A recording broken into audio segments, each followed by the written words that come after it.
আজ Indian secular ফ্রন্টের ডাকে শিয়ালদা থেকে আরজিকর অভিমুখে শ্যামবাজার পর্যন্ত একটা প্রতিবাদী মিছিল ছিল।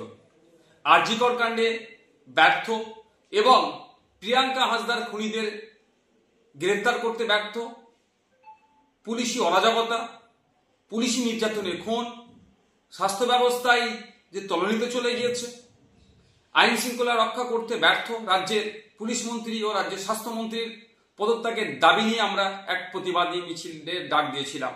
কিন্তু সকাল থেকে যেভাবে মুষলধারে কলকাতা শহর এবং শহরের আশপাশে বিভিন্ন জেলাতে বৃষ্টি হচ্ছে, ফলে যোগাযোগ ব্যবস্থা থেকে শুরু করে ট্রেনের যাতায়াতে সমস্যা হয়ে উঠছে, আমরা রাজ্য কমিটির পক্ষ থেকে আমরা বিবেচনা করলাম এই প্রাকৃতিক দুর্যোগের কারণে আমরা আমাদের এই আজকের শিয়ালদা থেকে আরজিকর অভিমুখে যে প্রতিবাদী মিছিলটা ছিল সেটাকে আমরা স্থগিত করলাম।